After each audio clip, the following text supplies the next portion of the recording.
My name is Samantha Serna, and I'm going to tell you my digital story of student teaching. My student teaching experience is one that I will cherish for the rest of my life. I have grown so much over the course of one semester, and I hope that this is only the beginning of my journey. Prior to my semester of student teaching, I had believed that classroom management consisted of a discipline plan. I now realize that I couldn't have been more wrong. Managing a class encompasses more than just disruptive behavior. A quality management plan addresses organization, time, materials, and procedures as well. A teacher that has a well-designed classroom management plan spends time teaching the students the rules, procedures, and routines of the class until they become habit and the students can perform them seamlessly and without disruption. A key component of this is being consistent with the rules and expectations so the students are in a predictable environment. My mentor teacher was an excellent role model for me in this area. She taught her rules and procedures during the first week of school and had them practice in order to avoid confusion for the rest of the year. The students know the procedures for starting class, where to turn in work, where to find missed work, how to get a hall pass, and much more. By having the students understand how to perform these tasks, my mentor teacher can focus on teaching her lesson content during the class period instead of dealing with potential confusion. In my time with her, I barely saw any class time being wasted because the students could perform these tasks without stopping the flow of the lesson. Oddly enough, I hardly ever saw her deal with actual discipline issues. By having an excellent classroom management plan, my mentor teacher reduced the amount of discipline issues, and when they did infrequently arise, she dealt with them without stopping instruction. Community building was not an area my mentor teacher focused on frequently, but it is one that I feel is incredibly important.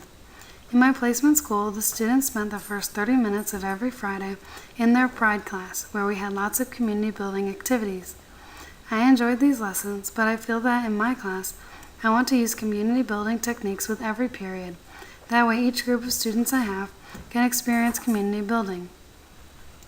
I think community building is crucial to my classroom so that students know that I value their cultures and identities and recognize them all as individuals. I have learned many activities from my student teaching and my Georgia State courses, but I feel that the one that stuck with me the most was the connections practice with Dr. Cross. I feel like I can use the connections with my students on a weekly basis and that they will help create a positive classroom environment. Connections will enable my students to express themselves and feel comfortable with their peers and myself because my students will learn to listen to each other for the sake of listening instead of listening in order to give a response.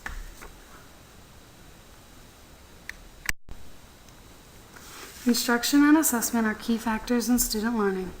Students need proper instruction to succeed, and teachers need to create quality assessments to see what students have understood. Before I began student teaching, I had only learned how to prepare final summative assessments. My mentor teacher used formative assessments with every unit, and I now see the incredible value in that. By using formative assessments, my teacher could monitor student progress and modify her lessons accordingly. She used this to determine at what level she should continue teaching the content. Sometimes she realized that she needed to spend more time reinforcing some ideas, and other times she realized that she could move at a faster rate. One thing that she used was formative assessments was to create homework. She would create 2 different homework assignments, and the students are given the assignment that is specific to how well they scored on formative assessments. I love that I was able to experience this from my mentor teacher because it is not enough to just use summative assessments. By using formative assessments, I can now enable students to succeed on final unit assessments when they couldn't have before. My placement school required that each content be a professional learning community. I've heard that there are different types of PLCs, but my school was the most extreme. Not only did they give common assessments, but they had to instruct in the same way, teaching the same content every day. For new teachers, this is an amazing support system. They had content meetings once a week to collaborate, and I have been impressed with the amount of communication there was between coworkers at my school. As a rising first-year teacher, I believe that this type of PLC would be great not only because of the shared resources, but also the shared experiences and ideas. I would love to work in a school that provides teachers so much structure, support, and communication. There are drawbacks, however, because my mentor teacher did not share my love for PLCs. In her content, she was the only teacher that majored in the science that we taught, which was geology. All of her other coworkers majored in education. This frustrated her frequently because she had a much more advanced knowledge base for the material and wanted to include more detail into the lessons. Because of this, she frequently felt that the PLC was holding her back in the classroom. Although I sympathize with her and feel that her feelings are valid, I still believe that having the PLC in my school has more positive than negative aspects. In my student teaching experience, I taught 6th grade earth science. In my school, all 6th grade teachers had planning at the end of the day. This means that I taught my 5 periods straight before having my planning period. Many teachers liked this schedule, especially if they needed to plan doctor's appointments or wanted to make copies before the dismissal bell. But this meant that my reflective practice was condensed to the time in between bells for each class period. I still spent time reflecting on how to improve the lessons for next year during planning, but the modifications I wanted to make for that day had to be decided in the short 5 minutes between bells. It was hectic at first, but I have learned that using time efficiently is fundamental for teachers. When class periods ended, I was able to converse with my mentor teacher on how to improve, and there were always something to improve. Is there a better way to explain a concept? Should they work in pairs? What were the most common questions that I should address before the students formed them? And most importantly, what confusions came up that I can make sure to avoid in future class periods?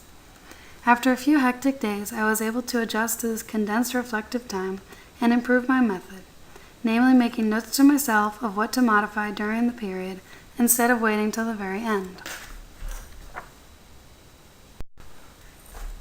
My student teaching semester was the most significant learning experience I have ever experienced. I have learned so much, I cannot believe how much there is to education that I never knew.